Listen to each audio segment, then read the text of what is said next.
This is CGTN, China Global Television Network.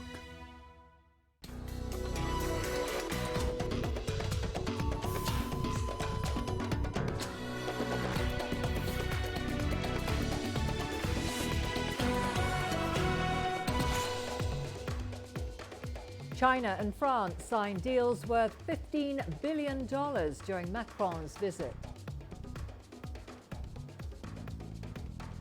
US hosts talks to resolve Nile Dam dispute.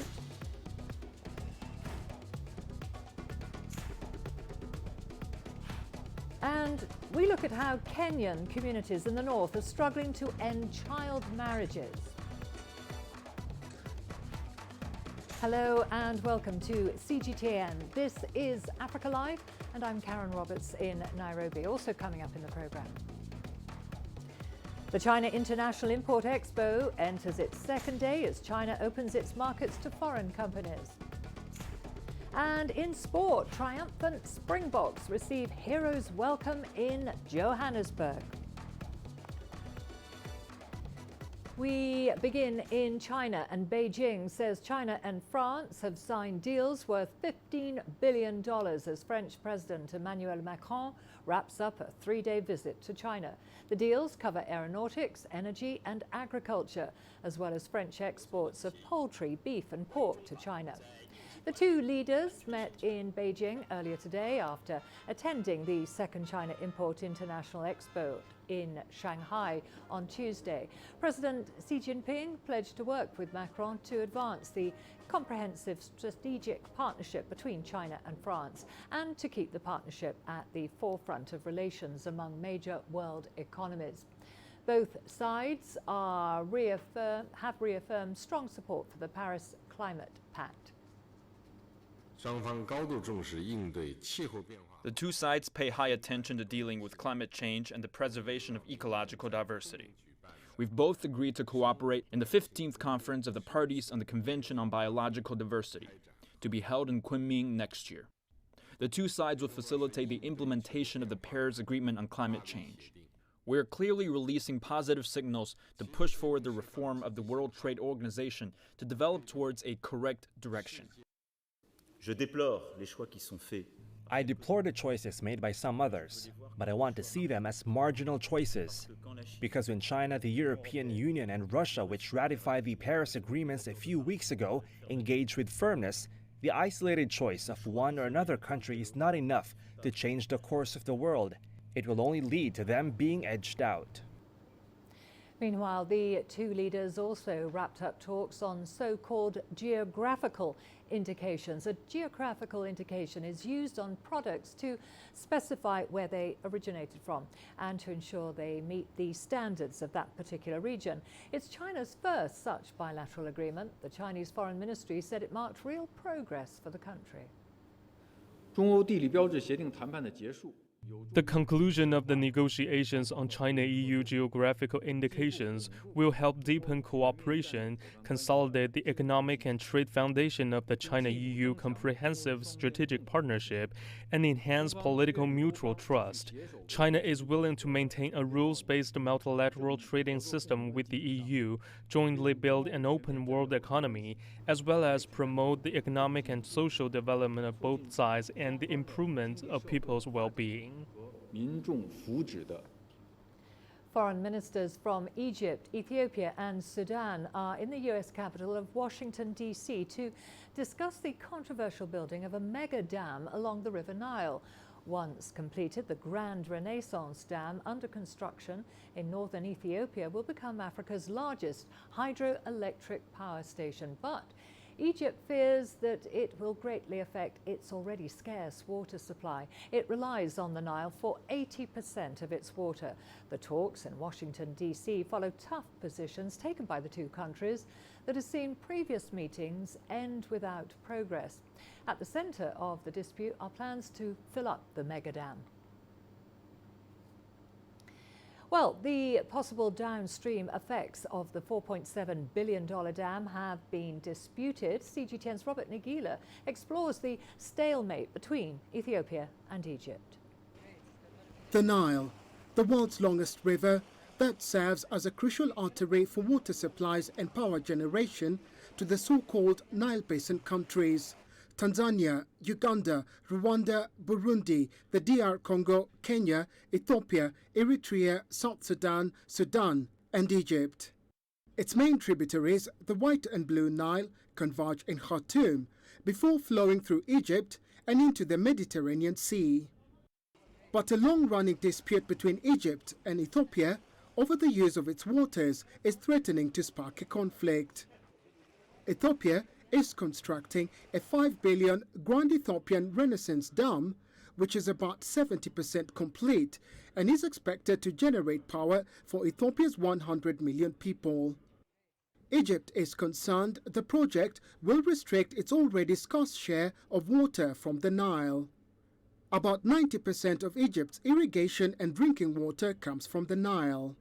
Cairo says its rights to the river are guaranteed by treaties signed between 1929 and 1959 by the British colonialists. Egypt wants Ethiopia to agree to release a minimum of 40 billion cubic meters of water from the dam annually. It's also calling for the reservoir to be filled over a 7-year period. Ethiopia, for its part, says at its peak, the dam will generate more than 6,000 megawatts of electricity and plans to fill it in 4 years. Egypt has held talks with Ethiopia and the Nile Basin countries for years, but those talks came to a bitter halt in October, the third time they've broken down since 2014.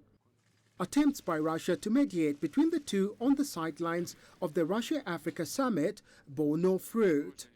And now, the United States has offered to referee the talks through the U.S. Treasury, scheduled to begin on Wednesday in Washington.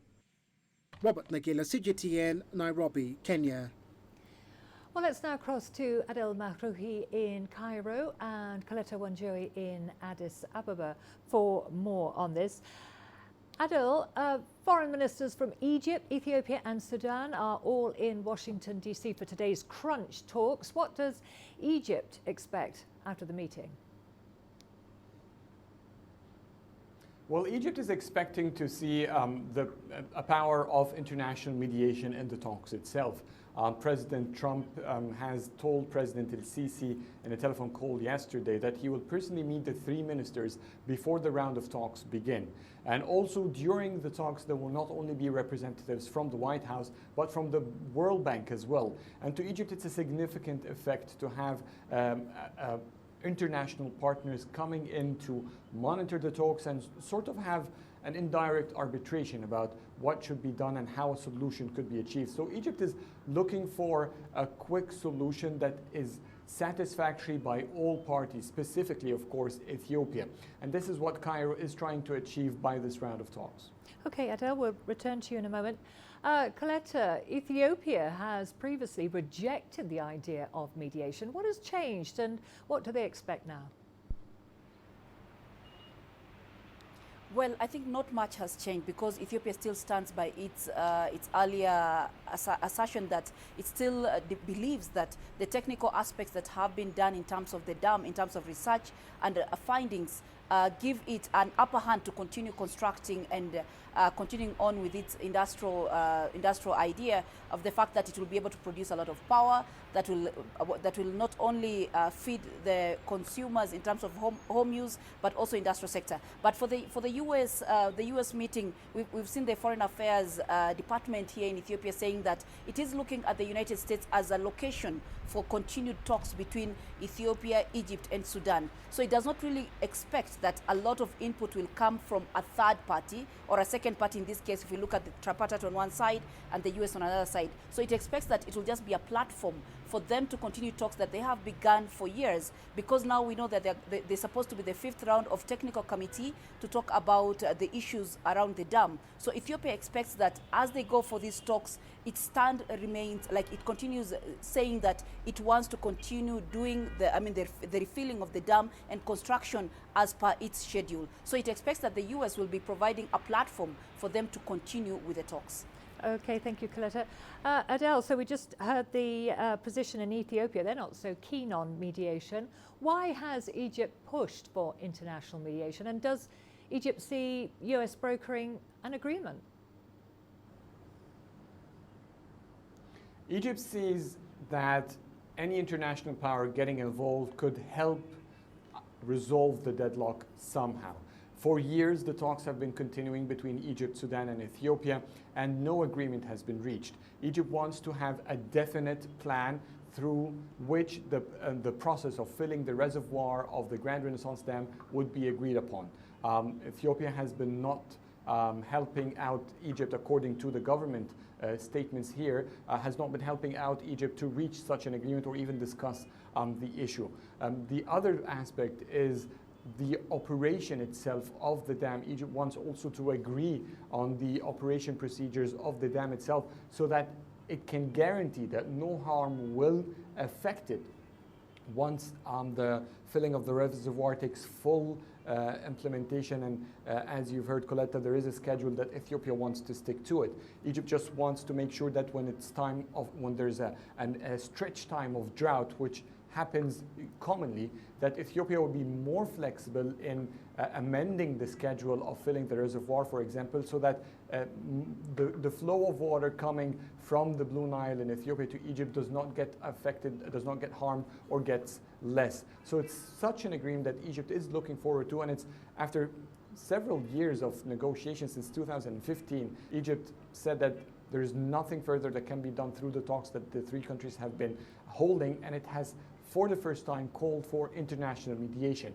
Whether it's the United States, it's another international power, or even an organization like the UN or the World Bank, Egypt doesn't really care about who will mediate or who will help resolve the issue, as much as having an outside look over what's going on and a different perspective to tell the situation, try to resolve the situation and the deadlock that has been reached for weeks now.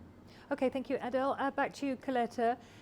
If an agreement is not reached, what next for Ethiopia? Well, I think what we should be looking at here is the fact that there have been negotiations that are going on, and when President Sisi met with the Prime Minister Abiy Ahmed just recently in Russia, the Prime Minister of Ethiopia highlighted that there could be political negotiations on the sidelines, but more emphasis should be given on the technical experts, from whom we know there are 5 experts from Egypt, from Ethiopia, and another one from Sudan. So it's an ongoing process. We're not expecting anything conclusive to come out of the US talks. Probably it will be at the beginning of having the US as a platform where they keep on talking and all that. But remember, the people in the US right now are the foreign affairs ministers, the political arm of the whole issue. But there are the technical arm. There is the technical arm that Ethiopia keeps putting emphasis on. So there may not be just a big agreement coming out of the US. We might just have a consensus that talks will continue, and it will take some time before we see a compromise being reached between these two countries especially. Okay, thank you very much, Coletta. That was CGTN's Coletta Wanjoy there in Addis Ababa. And earlier, of course, we spoke to Adel El Mahrouki in Cairo on the Grand Renaissance Dam mediation talks taking place in Washington, D.C. Moving on to Mali now, where President Ibrahim Boubacar Keïta has declared 3 days of mourning. This comes after an attack last Friday at an army base in Indelimane in the northeast of the country. At least 49 troops were killed by militants who also looted heavy weapons and military vehicles. ISIL's affiliate in the Sahel, called the Islamic State in the Greater Sahara, has claimed responsibility for the attack. The president has been calling for more support from international forces to counter the Islamist insurgency there. Well, CGTN's Phil Ihaza is joining us now in Abuja for more on this. Phil, how bad is the security situation in Mali based on the president's plea? And what about Burkina Faso? Oh, thank you, Karen. What we know is that this is one of the deadliest attacks in Mali in the past decade, where at least 49 soldiers were killed in an attack involving insurgents on a military base in a region known as Menaka. We also know that about a month ago, a similar attacks at two military bases were also occurred, and about 40 soldiers lost their lives. In fact, in that attack, it happened on the border with Burkina Faso, and that's how Burkina Faso is also linked to this attack. And of course, that's the reason why the President, Ibrahim Boubacar Keïta, is saying that more than ever, foreign help is needed in order to help combat this insurgency issue. And Phil, have there been any reaction from ECOWAS to this escalating attacks by militants in the Sahel, especially in Mali and Burkina Faso?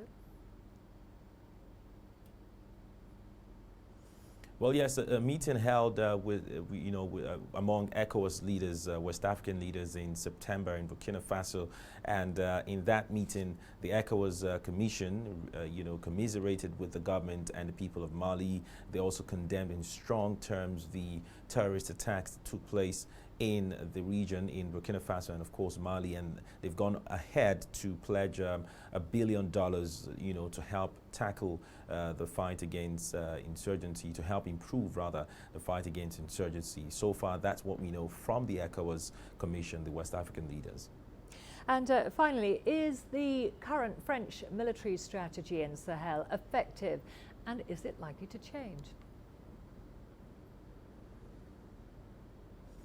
Well, if you look at the fact that the French forces have assisted the Malian government since 2012 to help reclaim the northern part of the country that was before that time taken over by terrorist groups, Islamist, militant groups over there. It also says that they've been effective to an extent, but the fact that the president is clamoring for more assistance means that there needs to, more is needed, and maybe that's the reason why the French defense minister, that's Florence Parly, recently said that in 2020, special forces from European countries will, make entry into Mali to see how that they can assist the Malian soldiers, the Malian army, in what it calls a technical know-how to combat the insurgents issue in Mali. Okay, thank you very much for that update. That was Phil Ahaza for us there in Abuja. Moving on to other news, the United Nations has responded to Washington's withdrawal from the Paris Agreement. The organization says this was expected and doesn't affect the implementation of the climate accord. It instead encourages member states to actively engage ahead of COP25. United States formally began the process of withdrawing on Monday, 2 years after President Donald Trump made the announcement. Trump's move rewrites former President Barack Obama's climate change policy to cut carbon emissions. In 2015, around 200 signatories, including America, reached a landmark deal to combat climate change and intensify the actions for a sustainable, low-carbon future. The withdrawal of the United States will take effect on the 4th of November 2020. It comes even as scientists call for immediate and collective efforts to address climate crisis. The U.S.'s official notification of its withdrawal from the Paris Climate Agreement had been announced and therefore was expected. Our determination to move forward on the implementation of the Paris Agreement remains unchanged. We continue to encourage member states to actively engage ahead of COP25 in Madrid to raise ambition to tackle and defeat climate change. In South Africa, the Council for Scientific and Industrial Research has warned that many parts of the continent are getting hotter and drier. Rising temperatures could have a detrimental impact on food and water security if governments do not take necessary steps to curb global warming. CGTN's Julie Shear now reports. South Africa, like many other African countries, are at the mercy of climate change. Johannesburg residents had barely packed away their winter jackets in September when the mercury started to soar. It's too difficult because it's too hot, Mama. Sometimes there's no place, like maybe let's say where you can hide yourself because of wet, and you have to get some drinks like water, and it's too far to get a water. You see, it's too difficult, Mama. I haven't actually been coping because what I do is I'll just go home and I'll just sleep all day, but I have to work. So when I do come to work, I come super early to avoid the morning heat and like the afternoon heat. But most of the day I just like stay in the office or I stay at home. I just don't go out. It's too hot. South Africa is typically hot and dry, but these conditions are expected to intensify, especially in the next 30 years. Because the globe is warming, so our temperatures are on average above normal just about every year. This particular season does look like it's going to be a hot, dry season anyway. So yeah, I think these temperatures in the mid-30s might well be something that we have to contend with right the way through. The Council for Scientific and Industrial Research warns that could hamper agriculture and threaten food security. That can really have a very strong direct negative effect on maize production, especially over our white maize production area of the northwest and the northern parts of the Free State. Another thing that may also be important is if you look at animal husbandry, livestock, they also find high temperatures really excruciating and can't live in certain, let's say, high temperature environments. It has also highlighted health risks associated with more extreme weather conditions. It will be things like heat stress, it can be cardiovascular diseases, it can aggravate also mental health, which people who has mental health issues, can be affected because it actually can make the symptoms worse. Sometimes people's medication doesn't work as well. Temperatures in southern Africa have risen at an average of 2 degrees since 1960. If carbon emissions are not cut significantly, that could double by the end of the 21st century. Judy Shara, CGTN, Johannesburg, South Africa. Well, we are going to a short break now. Don't go away, lots more to come, including Nigerian police free 259 people held at Islamic institution. And Tunis seeks to develop its aeronautical sector.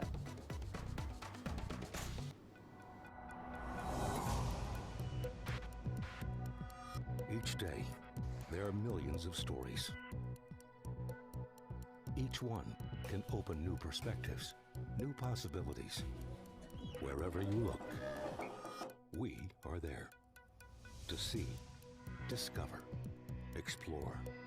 We put the pieces together to find what really matters to you, all around the world, all around the clock. Our reporters are at home across the globe. From our headquarters in Beijing and production centers in Washington, Nairobi, and London, China Global Television Network. Stories from across the globe, reaching people across the globe. CGTN. See the difference. Tourism is very powerful, and it can open many doors and eradicate a lot of social ills that we face today in our society if it is used very wisely. Feni Cultural Tour has made it part of their priority to be able to work together with the community. Wherever we go with the tourists, the community is also benefiting. Our tourists are looking for an authentic Namibian experience, and the township offers that experience. You know, sometimes when you do the tour,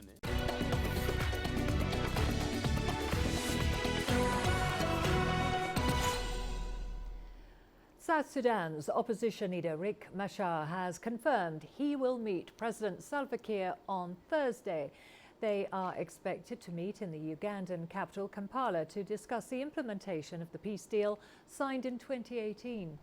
President Kiir insists the new government should be formed by the agreed November the 12th deadline, but Machar still has concerns that not enough progress has been made to form a unity government.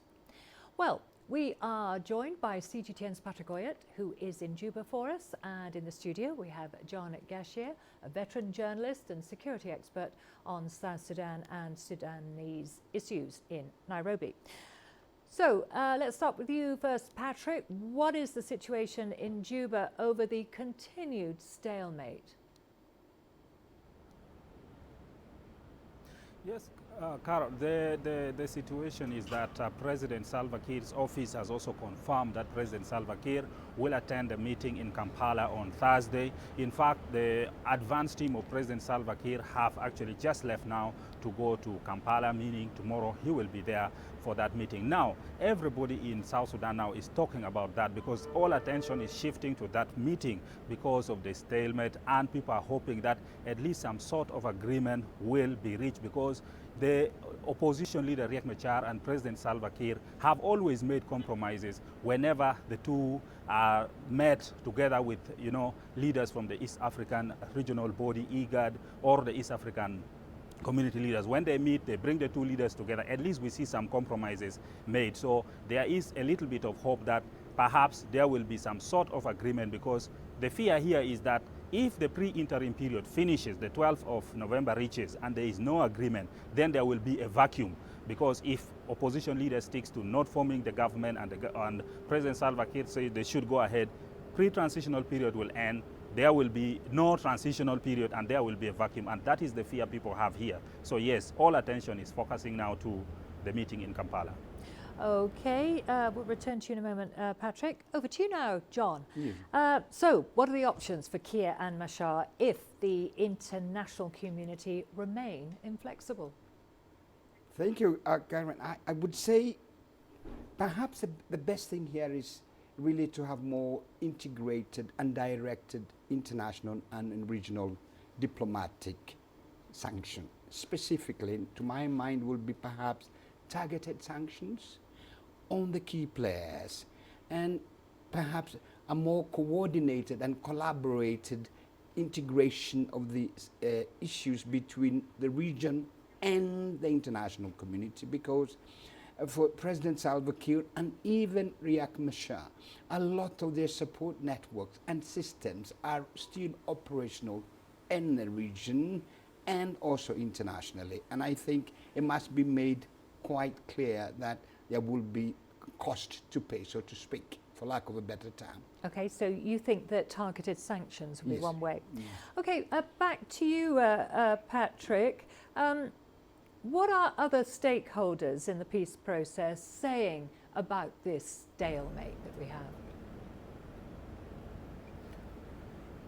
The majority of the other stakeholders are actually saying that the government should be formed as scheduled in the agreement. That means 12th of November, a new government should come in place. Now, their argument is that any delay in formation of the government benefits those who are loyal to President Salva Kiir, because they say these people are in power, they hold positions, they have access to resources. So if you continue delaying to form the government, then you are actually making them benefit more. You should now form a new government, move the country forward. Number two, they are saying the other issue is that at least this current peace deal has gained some momentum, because the forces are now cantoned, they are in the camps, fighting has stopped. If you delay, you continue to delay, hope will be lost and fighting could easily resume. But there is especially one political group that is also supporting Riek Machar. For him, he's saying, or that group is saying that security sector is the most important sector in the peace deal implementation. And if it is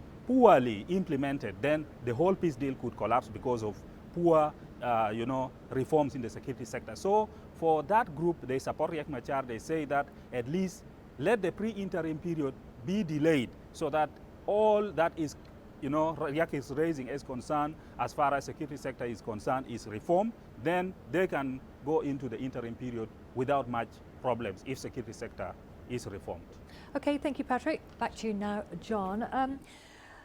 What's the position for the other signatories to this accord? Yes, Karen, this, in my view, is the newer ground that needs to be addressed, and fast and rapidly at that, because they are a new force and a new players, and they are seeking allies and realigning themselves. And as we said, perhaps the key question in South Sudan is security sector reforms. These other allied groups, these other allied groups are forming. They are creating coalition. Would they be the next group if and until the peace process, they have to be engaged, because I think you will have now the violence spreading from other areas in South Sudan. For example, Central Equatoria, Western Equatoria, and possibly also in what we call Northern Barghazal. All these groups are there, and the DDR, disarmament, demobilization, and reintegration, and disarmament, so to speak, right across. And these groups are growing in numbers. These groups are recruiting, and they cannot be ignored. They cannot be wished away. Riek Machar and Salva Kiir have to, and with the help of the international community, know that the game or the players are getting more larger or bigger. So they must be engaged. Okay, thank you. So you advocate basically that we need reform in the security Precisely. groups. Yep. That's thank the you. key. Thank you very much, John Gershier. And of course, earlier we spoke to CGTN's Patrick Oyet in Juba for us. On to other news now, heading over to Nigeria, where the latest raid on Islamic rehabilitation centres has freed over 250 captives. Previous police operations have taken place in the country's predominantly Muslim north, but this is the first raid in the southern city of Ibadan, which is largely Christian. The majority of people freed from these institutions are young men and teenage boys, but this time around, an infant was discovered among the victims. A local TV station reported that many of the captives said they were abused both physically and sexually. Every day, we hit 1 meal a day. If you see what you hit, bro, even though if you give your dog at home, your dog can't eat it. That's what we manage here. When you come here, for the first 3 days, I couldn't eat anything. But as time goes on, as the hunger met me, I couldn't do anything than to just do what they're doing here. After they brought me here, my parents came back to pick me up, but they told them to pay $2,700 US, and since then, they haven't come back for me. Well, the police raids in Nigeria first began in September after President Muhammadu Buhari ordered a crackdown on Islamic institutions. But now these raids are increasingly embarrassing for the president. His home state of Katsina has been at the centre of a major police operation. Let's now take a look at how events have unfolded since the first raid. Nigeria has seen months of raids on Islamic institutions. Although not strictly regulated as such, they are commonly labelled as schools and are popular in the country's conservative Muslim north. In late September, President Muhammadu Buhari ordered a crackdown on such facilities. There have been 6 successful police operations so far. It's not clear what prompted the crackdown. Just before the official decree, one man was refused permission to see his nephews at a facility. He then reported the incident to the police. But allegations of abuse have been around for many years, with stories of pupils being forced to beg for money on the streets. But the rumours are rumours no longer. The first raid freed more than 300 boys and men, with some as young as 5. Many were held in chains, left with scars as a reminder of the brutality they endured. Some say they had been there for years. October saw 4 more raids across the states of Katsina, Kaduna and Kwara. In the president's home state of Katsina, the police rescued almost 570 people. The captives from both sides reported that they were abused both physically and sexually. The 4th police raid freed nearly 150 captives, and for the first time, female captives were discovered. There were at least 22 of them. At the end of October, security forces rescued another 108 malnourished and sick captives, aged from 6 to 45. The 6th raid taking place in November was actually the first down south in the predominantly Christian city of Ibadan. More than 1,000 people, many of them children, have been rescued so far. Dozens of arrests have been made, with investigations ongoing. But the process to reunite all the children with their parents remains a difficult task, as many were sent from neighbouring West African countries. Daniela Pearson, CGTN. We've got all the business news coming up for you after the break, including the China International Import Expo enters its 2nd day as China opens its markets to foreign companies. And Ghanaian traders oppose their Nigerian counterparts for engaging in retail trade in Ghana.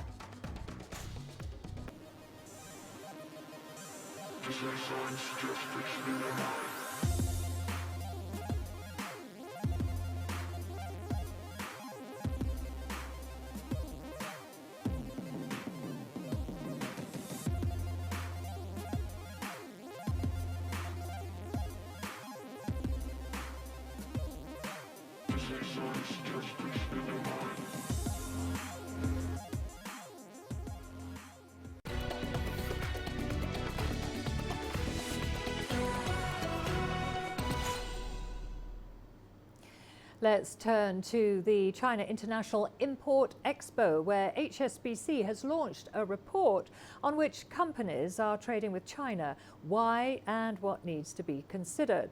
The survey showed that among companies currently trading with China, 2/3 of trade is in goods. Since 2013, China has been the world's largest trading nation in goods. For companies planning for the next 3 to 5 years, the split between goods and services is closer to 50-50. The survey also found that factors like proven customer demand, favourable partnership opportunities and access to new partners are among the top reasons for companies to do business with China. More than 1,700 companies from 34 markets were surveyed. Chinese President Xi Jinping said during his keynote address at the opening ceremony of the CIIE that China would continue improving its business environment. This includes lowering the threshold for foreign investment and strengthening the protection of intellectual property rights. Song Ya-Tian reports. The State Council of the People's Republic of China made public a regulation in October on optimizing China's business environment in the latest step to unleash and develop productive forces and advance high-quality development. Making doing business in China easier has received some validation as the World Bank's newly released rankings, which show the country rising to the 31st globally in terms of business environment. Last year, the figure was 46th. China jumped 32 spots in 2018, leaping from 78th to 46th place. China has among the top 10 countries in the improvement of business environment over the past 2 years. Exhibitors of the CIIE have lauded the change. Well, I think foreign investment in China is a positive thing. I know China has been, in fact, very recently announced an adjustment to the rules. I think that China very recently was moved way up in the World Bank ratings of easiest governments or easiest societies to do business with. Again, just out according to the World Bank. It's very pleasing to see the number of foreign companies setting up in China and the scale of using foreign investment are all on the rise this year. We've also made some big moves after the first CIIE, including moving the supply chain of home appliance technology from the United States to China. Some opinions now from some senior representatives attending the China International Import Expo. If you look at the patterns of the participation in the second CIIE this year, you see very many companies from the other 60%, which means that the door that China is opening is attracting attention from other parts of the world. They're not getting scared away. They're looking for opportunities, for linkages, for partnerships, for access to the largest market in the world, and for opportunities of investment flows between China and the rest of the world. Maybe it's the main hope that multilateralism and international engagement on the basis of simple, clear rules will triumph and be with us again for the time going forward. Well, CIIE is important because it gives access to importers. They're here with their products, they're here with their ideas of what they can do, and that's where economic growth comes from. Opening up, trade, exchange of ideas. So it's very important in that respect. And it's good that we heard so many encouraging things this morning from heads of state, including President Xi. So many company directors that we've spoken to are saying the right things. Well, Dr. Hisham Ibrahim, Professor of Economics, Cairo University, joins us now from Cairo to discuss more on the Global Trade Expo. Thank you very much for joining us. How important is the Chinese Import Expo to African exporters expanding their business? Thank you. Of course, this event is very important. We're talking about more than 170 countries attending this event. We're talking about millions of visitors, most of them businessmen. So we're talking about a very important event for the countries, for the nations. This event is very important for, especially for Africa, which is need more and more investment, which is need more and more bilateral relations with China and with industrial countries all over the world. So it is a very important event. Let's talk a bit more about Africa then. How critical is the Expo on Africa's economic growth? Africa needs higher growth rate, and this depends on the ability of African countries to attract investment from the world. Africa needs more infrastructures. Africans need a good relation with the industrial countries like United States, like Germany, like Japan, like China. So African nations need more investment and need more goods, need high income for the African people. So the needs of Africa is a lot, and Africa need, of course, more investment, which is opportunity from events like Expo. So, well, you've mentioned some of the reasons they should be there. What do you think African countries will take away from this Expo? Of course, African nations facing problems like unemployment, like the low of growth rate. So the African need more commercial agreement with the industrial countries. Africa needs more investments from industrial countries, needs natural relations with United States, with England, with China. So these events, Expo, is opportunity for the countries, for the African countries to encourage the bilateral relations between African nations and most of world and most of nations all over the world. Okay, thank you very much for joining us. That was Dr. Hisham Ibrahim there from Cairo University. On to other news now. At least 50 shops belonging to Nigerian traders in parts of Ghana have been shut by Ghanaian traders. They allege that foreign nationals, predominantly Nigerians, have broken Ghanaian laws that bar foreigners from engaging in retail business.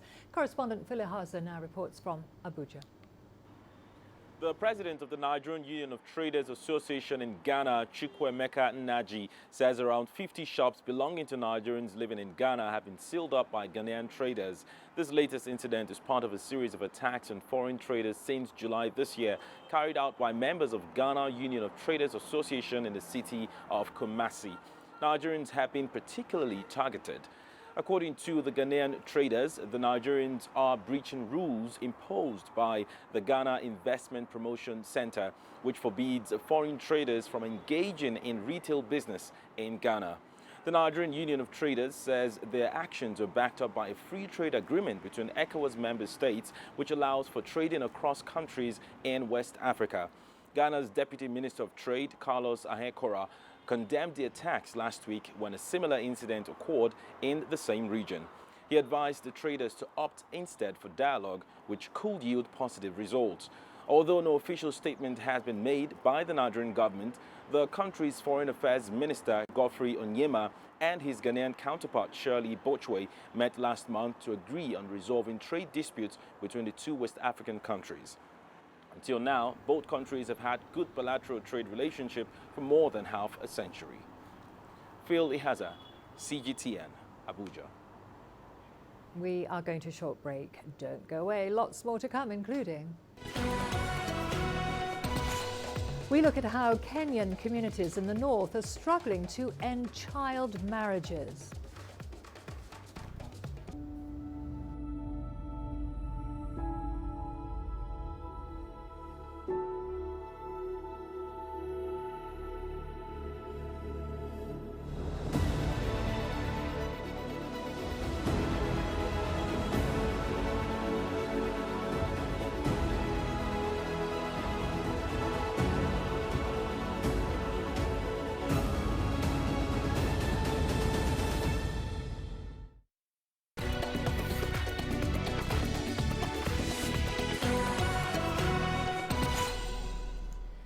Marsabit County in Kenya's north is home to 14 different communities with diverse dialects and cultures. But one cultural practice has stirred a lot of controversy: child marriage. CGTN's Penina Karibe brings us more on efforts to protect the rights of children and put a stop to this practice. The innocence of children greets you as you approach Lekuchula village in Marsabit County. It's late afternoon and they're seeking shelter from the searing sun. The young girls chat as they groom each other. They're all adorned in colorful beads. The beads are a significant part of the Rendile culture and are frequently used to enhance the beauty of a woman. As they giggle and share shy whispers, one can't help but notice the vibrant glow emanating from their seemingly untainted souls. They're all age mates, only 10 years old, but at this tender age, they have already become wives. It's hard to believe they're fully responsible for running households. Sarafina invites us to her home. Like many others in the village, it's a modest house with only the basics. She got married the previous year and had never seen her husband before. I cried all day during the wedding. For the past 3 months, she has not seen her husband. She tells us he went away to look for pasture for his livestock. Sarafina's story is echoed by Mary Labai, who's also 10 and now a year into her arranged marriage. Like Sarafina, she has no children. The day I got married was the worst. I didn't want it. I didn't know what marriage was. When they get married, we teach them about marriage life, how to take care of children and look after their husbands and livestock. Sarafina and Mary's stories are the fate of many girls in Kenya. According to UNICEF statistics, 23% of girls in the country are married before their 18th birthday and 4% are married before the age of 15. Some reports say Kenya has the 20th highest absolute number of child brides in the world, 527,000. Although child marriages in Kenya are illegal, in this part of the country, parents still marry off their daughters at an early age for a source of income. Marrying off young girls such as this one could earn the family a few cows, camels and goats, and that in turn will keep the family going. The father of the bride receives the bride price. The mother will get her share, and one of the girl's uncles gets 2 cows. Kenya has committed to eliminate child, early and forced marriage by 2030 in line with the Sustainable Development Goals target. 2 years ago, the country became the 19th to launch the African Union campaign to end child marriage in Africa. On the ground, those efforts are well underway, but it hasn't been easy for the government. At times, you might even lose your life as you try to rescue a child. The other issue is about the community members might have the goodwill, but they feel the repercussions. If you identified, like you are the one who reported that so and so is marrying off a child.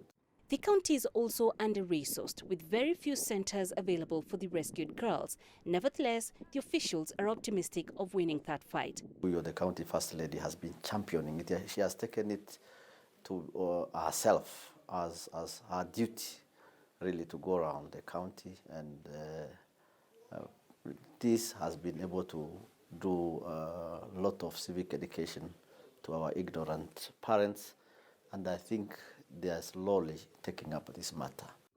It may take a while for this battle to be won, but the government hopes its efforts will bear fruit and do so by the set deadline of 2030. Penina Karibe, CGTN in Marsabit, Kenya. All the sports news coming up for you after the break, including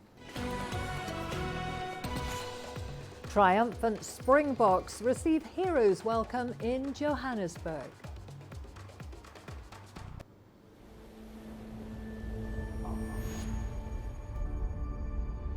would you create your legend? On the fields, on the tracks, in the arenas of Africa. Were you born to be a player? Could this moment be yours?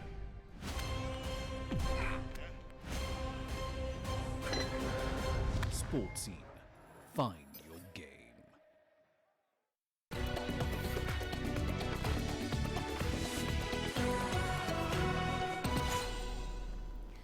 The 2019 Rugby World Champions touched down in Johannesburg